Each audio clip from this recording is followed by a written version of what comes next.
ಎಲ್ರಿಗೂ ನಮಸ್ಕಾರ. Stock chart ನೋಡಿದಾಗ ಏನಪ್ಪ ಇದು ಒರೇ ಗೀಚು ಗೀಚು ಅನ್ಸುತ್ತಾ? ಚಿಂತೆ ಮಾಡಬೇಡಿ.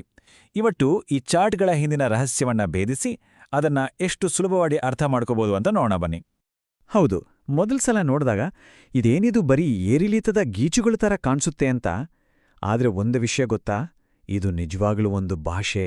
ಹೌದು, ಪ್ರತಿಯೊಂದು ಗೆರೆ, ಪ್ರತಿಯೊಂದು ಕ್ಯಾಂಡಲ್ ಇದೆಯಲ್ಲ, ಅದೆಲ್ಲ ಮಾರ್ಕೆಟ್ನ ಒಂದೊಂದು ಕಥೆಯನ್ನ ಹೇಳ್ತಾ ಇಡುತ್ತೆ. ಸೊ ಆ ಭಾಷೆಯನ್ನೇ ಕಲಿಯೋಕೆ ನಾವಿವತ್ತು ಹೊರಟಿರೋದು. ಸರಿ, ಹಾಗಾದ್ರೆ ಶುರು ಮಾಡೋಣ. ನೋಡಿ, ಯಾವುದೇ ಒಂದು ಪೇಂಟಿಂಗ್ ಅರ್ಥ ಆಗ್ಬೇಕು ಅಂದ್ರೆ ಮೊದಲು ಆ ಕ್ಯಾನ್ವಾಸ್ ಬಗ್ಗೆ ತಿಳ್ಕೋಬೇಕು ಅಲ್ವಾ?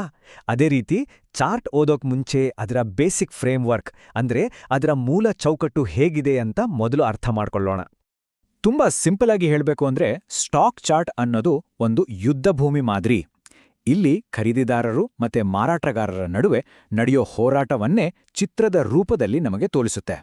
ಇದು ಮಾರ್ಕೆಟ್ ಸೈಕಾಲಜಿಯನ್ನ ಅರ್ಥ ಮಾಡ್ಕೊಳ್ಳೋಕೆ ಇರೋ ಒಂದು ಪವರ್ಫುಲ್ ಟೂಲ್. ಯಾವುದೇ ಚಾರ್ಟ್ ತಗೊಳ್ಳಿ, ಅದಕ್ಕೆ ಇರೋದು ಎರಡೇ ಮುಖ್ಯ ಆಕ್ಸಿಸ್. ಕೆಳಗೆ ಅಡ್ಡಲಾಗಿರೋದು ಎಕ್ಸ್ ಆಕ್ಸಿಸ್, ಇದು ಟೈಮ್ ಅಂದ್ರೆ ಯಾವಾಗ ಅನ್ನೋದನ್ನ ಹೇಳುತ್ತೆ. ಅದು 1 ನಿಮಿಷ ಇರ್ಬೋದು, 1 ದಿನನೂ ಇರ್ಬೋದು, ಅಥವಾ 1 ವಾರನೂ ಇರ್ಬೋದು. ಇನ್ನು ಉದ್ದಕ್ಕೆ ಅಂದ್ರೆ ಲಂಬವಾಗಿರೋದು ವೈ ಆಕ್ಸಿಸ್, ಇದು ಪ್ರೈಸ್ ಅಂದ್ರೆ ಎಷ್ಟು ಅನ್ನೋದನ್ನ ಸೂಚಿಸುತ್ತೆ. ಸೊ ಈ ಸಮಯ ಮತ್ತೆ ಬೆಲೆ ಎರಡೂ ಸೇರಿದಾಗಲೇ ನಮಗೆ ಒಂದು ಚಲನೆ ಕಾಣೋದು. ಈಗ ಚಾರ್ಟ್ ಅನ್ನೋದು ಒಂದು ಇಡೀ ಪುಸ್ತಕ ಅಂತ ಅನ್ಕೊಂಡ್ರೆ ಅದರಲ್ಲಿರೋ ಪ್ರತಿಯೊಂದು ಕ್ಯಾಂಡಲ್ ಸ್ಟಿಕ್ ಕೂಡ ಒಂದೊಂದು ಪದ ಇದ್ದ ಹಾಗೆ. ಪ್ರತಿ ಕ್ಯಾಂಡಲ್ ಕೂಡ ತನ್ನದೇ ಆದ ಒಂದು ಚಿಕ್ಕ ಕಥೆ ಹೇಳುತ್ತೆ. ಆ ಪುಟ್ಟ ಪುಟ್ಟ ಕಥೆಗಳನ್ನೆಲ್ಲ ಅರ್ಥ ಮಾಡ್ಕೊಂಡ್ರೆ ಇಡೀ ಚಿತ್ರಣನೇ ಸ್ಪಷ್ಟವಾಗಿ ಕಾಣಕ್ ಶುರುವಾಗುತ್ತೆ. ಒಂದು ಕ್ಯಾಂಡಲ್ ತಗೊಂಡ್ರೆ ಅದರಲ್ಲಿ 3 ಮುಖ್ಯ ಭಾಗಗಳಿರುತ್ತೆ ನೋಡಿ. ಆ ದಪ್ಪನಾಗಿರೋ ಭಾಗ ಇದೆಯಲ್ಲ, ಅದನ್ನ ಬಾಡಿ ಅಂತ ಕರಿತೀವಿ. ಇದು ಓಪನಿಂಗ್ ಪ್ರೈಸು ಮತ್ತೆ ಕ್ಲೋಸಿಂಗ್ ಪ್ರೈಸ್ ನಡುವಿನ ಗ್ಯಾಪ್ ತೋರಿಸುತ್ತೆ. ಅದರ ಮೇಲೆ ಒಂದು ಸಣ್ಣ ಗೆರೆ ಕಾಣ್ತಾ ಇದೆಯಲ್ಲ, ಅದು ಅಪ್ಪರ್ ವೀಕ್. ಆ ಟೈಮ್ನಲ್ಲಿ ಸ್ಟಾಕ್ ತಲುಪಿದ ಹೈಯೆಸ್ಟ್ ಪ್ರೈಸ್ ಅದು. ಹಾಗೆ ಕೆಳಗಡೆ ಇರೋ ಗೆರೆ ಲೋವರ್ ವೀಕ್, ಅದು ಆ ಟೈಮ್ನ ಲೋವೆಸ್ಟ್ ಪ್ರೈಸ್. ಬಣ್ಣಗಳೇ ಇಲ್ಲಿ ಅಸಲಿ ಕತೆ ಹೇಳೋದು. ಕ್ಯಾಂಡಲು ಹಸಿರು ಬಣ್ಣದಲ್ಲಿದ್ರೆ ಸಿಂಪಲ್, ಓಪನ್ ಆದ ಪ್ರೈಸ್ಗಿಂತ ಜಾಸ್ತಿ ಪ್ರೈಸ್ನಲ್ಲಿ ಕ್ಲೋಸ್ ಆಗಿದೆ ಅಂತ. ಅಂದ್ರೆ ಆ ದಿನ ಖರೀದಿದಾರರೇ ಗೆದ್ದಿದ್ದಾರೆ. ಅದೇ ಕ್ಯಾಂಡಲ್ ಕೆಂಪು ಬಣ್ಣದಲ್ಲಿದ್ರೆ ಪ್ರೈಸ್ ಓಪನ್ಗಿಂತ ಕೆಳಗೆ ಬಂದು ಕ್ಲೋಸ್ ಆಗಿದೆ. ಅಂದ್ರೆ ಮಾರಾಟಗಾರರದ್ದೇ ಆ ದಿನ ಮೇಲುಗೈ. ಅಷ್ಟೇ ಸಿಂಪಲ್. ಬರೀ ಬಣ್ಣ ಅಷ್ಟೇ ಅಲ್ಲ, ಆ ಬಾಡಿಯ ಸೈಜ್ ಕೂಡ ಬಹಳ ಮುಖ್ಯ. ಕ್ಯಾಂಡಲ್ ಬಾಡಿ ದೊಡ್ಡದಾಗಿದ್ರೆ ಅದು ಮಾರ್ಕೆಟ್ನಲ್ಲಿ ಸ್ಟ್ರಾಂಗ್ ಮೊಮೆಂಟಮ್ ಇದೆ ಅಂತ ತೋರಿಸುತ್ತೆ. ಅಂದ್ರೆ ಖರೀದಿದಾರರಾದ್ರೂ ಸರಿ, ಮಾರಾಟಗಾರರಾದ್ರೂ ಸರಿ, ಬಹಳ ಕಾನ್ಫಿಡೆಂಟ್ ಆಗಿದ್ದಾರೆ ಅಂತ. ಅದೇ ಬಾಡಿ ಚಿಕ್ಕದಾಗಿದ್ರೆ ಮಾರ್ಕೆಟ್ನಲ್ಲಿ ಕನ್ಫ್ಯೂಷನ್ ಇದೆ, ಏನು ಡಿಸೈಡ್ ಮಾಡೋಕ್ ಆಗ್ತಿಲ್ಲ ಅನ್ನೋ ಸೂಚನೆ ಅದು. ಈ ವಿಕ್ಗಳು ಅಂದ್ರೆ ಆ ಸಣ್ಣ ಗೆರೆಗಳು, ಇವು ಯುದ್ಧದ ಕಥೆಯನ್ನೇ ಹೇಳ್ತವೆ. ಉದಾಹರಣೆಗೆ, ಮೇಲ್ಗಡೆ ಉದ್ದನೆಯ ವಿಕ್ಕಿದೆ ಅಂದ್ರೆ ಏನರ್ಥ? ಖರೀದಿದಾರರು ಪ್ರೈಸ್ನ ಮೇಲೆ ತಗೊಂಡೋಗಕ್ಕೆ ಸಿಕ್ಕಾಪಟ್ಟೆ ಟ್ರೈ ಮಾಡಿದ್ರು, ಆದರೆ ಮಾರಾಟಗಾರರು ಅದಕ್ಕೆ ಬಿಡದೆ ವಾಪಸ್ ಕೆಳಗೆ ತಳ್ಳಿದ್ದಾರೆ ಅಂತ. ಇದನ್ನ ಪ್ರೈಸ್ ರಿಜೆಕ್ಷನ್ ಅಂತ ಕರಿತೀವಿ. ಅಂದ್ರೆ ಆ ಹೈಯರ್ ಪ್ರೈಸ್ ಮಾರ್ಕೆಟ್ಗೆ ಇಷ್ಟ ಆಗಿಲ್ಲ. ಸರಿ, ಇಲ್ಲಿಯವರೆಗೂ ನಾವು ಪದಗಳನ್ನ ಅಂದ್ರೆ ಒಂದೊಂದೇ ಕ್ಯಾಂಡಲ್ ಏನ್ ಹೇಳುತ್ತೆ ಅಂತ ಕಲ್ತೀವಿ. ಈಗ ಆ ಪದಗಳನ್ನೆಲ್ಲ ಜೋಡಿಸಿ ವಾಕ್ಯಗಳನ್ನ ರಚಿಸೋಣ. ಅಂದ್ರೆ ಟ್ರೆಂಡ್ಗಳನ್ನ ಹೇಗೆ ಗುರುತಿಸೋದು ಅಂತ ನೋಡೋಣ ಬನ್ನಿ. ಟ್ರೆಂಡ್ ಅಂದ್ರೆ ಸಿಂಪಲ್ ಆಗಿ ಮಾರ್ಕೆಟ್ ಯಾವ ದಿಕ್ಕಿನಲ್ಲಿ ಹೋಗ್ತಾ ಇದೆ ಅನ್ನೋದು. ನೋಡಿ, ಪ್ರೈಸ್ ಸತತವಾಗಿ ಹೊಸ ಹೊಸ ಎತ್ತರಗಳನ್ನ ಅಂದ್ರೆ ಹೈಯರ್ ಹೈಸ್, ಹಾಗೆ ಹಿಂದಿಗಿಂತ ಎತ್ತರದ ತಗ್ಗುಗಳನ್ನ ಅಂದ್ರೆ ಹೈಯರ್ ಲೋಸ್ ಮಾಡ್ತಾ ಮೇಲಕ್ಕೆ ಹೋಗ್ತಾ ಇದ್ರೆ ಅದು ಅಪ್ ಟ್ರೆಂಡ್. ಅದಕ್ಕೆ ಉಲ್ಟಾ ಪ್ರೈಸ್ ಸತತವಾಗಿ ಕೆಳಮುಖವಾಗಿ ಹೊಸ ಲೋಸ್ ಮತ್ತೆ ಹೈಸ್ ಮಾಡ್ತಾ ಇದ್ರೆ ಅದು ಡೌನ್ ಟ್ರೆಂಡ್. ಸಪೋರ್ಟ್ ಅಂದ್ರೆ ಒಂದ್ ರೀತಿ ನೆಲ ಇದ್ದ ಹಾಗೆ. ಇದು ಒಂದು ಪ್ರೈಸ್ ಲೆವೆಲ್. ಪ್ರೈಸ್ ಯಾವಾಗೆಲ್ಲ ಆ ಲೆವೆಲ್ಗೆ ಬೀಳುತ್ತೋ ಆಗ ಖರೀದಿದಾರರು ಎಂಟ್ರಿ ಕೊಟ್ಟು ಪ್ರೈಸ್ ಇನ್ನಷ್ಟು ಕೆಳಗೆ ಹೋಗದಂತೆ ತಡೀತಾರೆ. ಅದಕ್ಕೆ ಇದನ್ನ ಒಂದು ಡಿಮ್ಯಾಂಡ್ ಝೋನ್ ಅಥವಾ ಒಂದು ಫ್ಲೋರ್ ಅಂತನೂ ಕರಿಬೋದು. ಇನ್ನು ರೆಸಿಸ್ಟೆನ್ಸ್, ಇದು ಸಪೋರ್ಟ್ಗೆ ಪಕ್ಕಾ ಆಪೋಸಿಟ್. ಇದನ್ನ ಒಂದು ಸೀಲಿಂಗ್ ಅಥವಾ ತಲೆಗೆ ತಟ್ಟೋ ಗೋಡೆ ಅಂದ್ಕೋಬಹುದು. ಪ್ರೈಸ್ ಯಾವಾಗೆಲ್ಲ ಆ ಲೆವೆಲ್ಗೆ ಹೋಗುತ್ತೋ ಆಗ ಮಾರಾಟಗಾರರು ಆಕ್ಟಿವ್ ಆಗಿ ಪ್ರೈಸ್ ಇನ್ನಷ್ಟು ಮೇಲೆ ಹೋಗದಂತೆ ತಡೀತಾರೆ. ಇದನ್ನ ಸಪ್ಲೈ ಝೋನ್ ಅಂತ ಹೇಳ್ತೀವಿ. ಇಲ್ಲಿ ಅರ್ಥ ಮಾಡ್ಕೋಬೇಕಾದ ಒಂದು ಮುಖ್ಯವಾದ ವಿಷಯ ಏನಂದ್ರೆ, ಚಾರ್ಟ್ಗಳು ಜ್ಯೋತಿಷ್ಯ ಹೇಳಲ್ಲ, ಅವು ಭವಿಷ್ಯವನ್ನ ಊಹಿಸಲ್ಲ.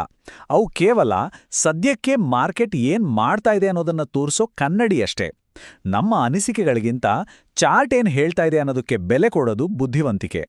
ಓಕೆ, ಪ್ರೈಸ್ ಮೂವ್ಮೆಂಟ್ ಅನ್ನೋದೇ ಕಿಂಗ್. ಆದ್ರೆ ನಾವು ನೋಡ್ತಾ ಇರೋದು ಸರಿನಾ ಇಲ್ವಾ ಅಂತ ಕನ್ಫರ್ಮ್ ಮಾಡ್ಕೊಡೋಕ್ಕೆ ಕೆಲವು ಎಕ್ಸ್ಟ್ರಾ ಟೂಲ್ಸ್ ಸಹಾಯ ಮಾಡುತ್ತವೆ. ಇದನ್ನ ಒಂದು ರೀತಿ ಸೆಕೆಂಡ್ ಒಪಿನಿಯನ್ ತಗೊಳ್ಳೋ ಥರ ಅಂದ್ಕೋಬೋದು. ಇದು ನಮ್ಮ ಅನಾಲಿಸಿಸ್ಗೆ ಇನ್ನಷ್ಟು ಶಕ್ತಿ ಕೊಡುತ್ತೆ.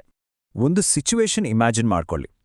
ಪ್ರೈಸ್ ಒಂದು ದೊಡ್ಡ ರೆಸಿಸ್ಟೆನ್ಸ್ ಅಂದ್ರೆ ಆ ತಡೆಗೋಡೆಯನ್ನ ದಾಟಿ ಮೇಲೆ ಹೋಗ್ತಾ ಇದೆ. ಈಗ ಪ್ರಶ್ನೆ ಏನಂದ್ರೆ, ಇದು ನಿಜವಾದ ಬ್ರೇಕ್ಔಟಾ ಅಥವಾ ಜನರನ್ನ ಮರಳು ಮಾಡೋ ಒಂದು ಫೇಕ್ ಔಟಾ? ಇದನ್ನ ಕಂಡಿಡಿಯೋದು ಹೇಗೆ? ಅದಕ್ಕೆ ಉತ್ತರ ವಾಲ್ಯೂಮ್. ವಾಲ್ಯೂಮ್ ಅಂದ್ರೆ ಆ ನಿರ್ದಿಷ್ಟ ಸಮಯದಲ್ಲಿ ಎಷ್ಟು ಷೇರುಗಳು ಕೈ ಬದಲಾಗಿವೆ ಅನ್ನೋದು. ಒಂದು ಬ್ರೇಕ್ಔಟ್ ಜೊತೆಗೆ ವಾಲ್ಯೂಮ್ ಕೂಡ ಸಿಕ್ಕಾಪಟ್ಟೆ ಜಾಸ್ತಿ ಇದ್ರೆ ಆ ಮೂಮೆಂಟ್ ಹಿಂದೆ ನಿಜವಾದ ಶಕ್ತಿ ಇದೆ ಅಂತ ಅರ್ಥ. ಅದೇ ವಾಲ್ಯೂಮ್ ಏನೂ ಇಲ್ಲದೆ ಬ್ರೇಕ್ಔಟ್ ಆದ್ರೆ ಅದು ಹೆಚ್ಚಾಗಿ ಫೇಕ್ ಆಗಿ ವಾಪಸ್ ಬರೋ ಸಾಧ್ಯತೆ ಇರುತ್ತೆ. ಯಾವ ಟೈಮ್ ಫ್ರೇಮ್ ಬಳಸಬೇಕು ಅನ್ನೋದು ಸಂಪೂರ್ಣವಾಗಿ ಟ್ರೇಡಿಂಗ್ ಸ್ಟೈಲ್ ಮೇಲೆ ಡಿಪೆಂಡ್ ಆಗುತ್ತೆ. ಇಂಟ್ರಾಡೇ ಟ್ರೇಡಿಂಗ್ ಮಾಡೋರು 1-5 ನಿಮಿಷದ ಚಾರ್ಟ್ ನೋಡ್ತಾರೆ.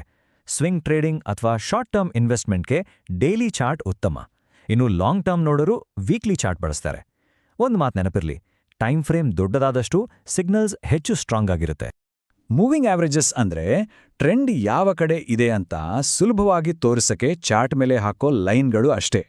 ಸಿಂಪಲ್ ಆಗಿ ಪ್ರೈಸ್ ಈ ಲೈನ್ಗಳ ಮೇಲೆ ಇದ್ರೆ ಟ್ರೆಂಡ್ ಪಾಸಿಟಿವ್ ಆಗಿದೆ ಅಂದ್ರೆ ಬುಲಿಶ್ ಅಂತ, ಅದೇ ಪ್ರೈಸ್ ಲೈನ್ಗಳ ಕೆಳಗಡೆ ಇದ್ರೆ ಟ್ರೆಂಡ್ ನೆಗೆಟಿವ್ ಅಂದ್ರೆ ಬೇರಿಶ್ ಅಂತ. ಅಷ್ಟೇ ಅಲ್ಲ, ಇವುಗಳು ಡೈನಾಮಿಕ್ ಸಪೋರ್ಟ್ ಮತ್ತೆ ರೆಸಿಸ್ಟೆನ್ಸ್ ತರಾನೂ ಕೆಲಸ ಮಾಡುತ್ತವೆ. ಸರಿ, ಇಲ್ಲಿಯವರೆಗೂ ನಾವು ಚಾರ್ಟ್ನ ಬೇರೆ ಬೇರೆ ಭಾಗಗಳ ಬಗ್ಗೆ ತಿಳ್ಕೊಂಡ್ವಿ. ಈಗ ಇದನ್ನೆಲ್ಲ ಒಟ್ಟಿಗೆ ಸೇರಿಸಿ ಒಂದು ಚಾರ್ಟ್ ನೋಡಿದ ತಕ್ಷಣ ಅದನ್ನ ಹೇಗೆ ಅನಲೈಸ್ ಮಾಡಬೇಕು ಅನ್ನೋಕೆ ಒಂದು ಸಿಂಪಲ್ ಚೆಕ್ಲಿಸ್ಟ್ ನೋಡೋಣ ಬನ್ನಿ. ಚೆಕ್ಲಿಸ್ಟಿಗೆ ಹೋಗೋ ಮುಂಚೆ ಸಾಮಾನ್ಯವಾಗಿ ಜನ ಮಾಡೋ ತಪ್ಪುಗಳನ್ನ ನೋಡೋಣ.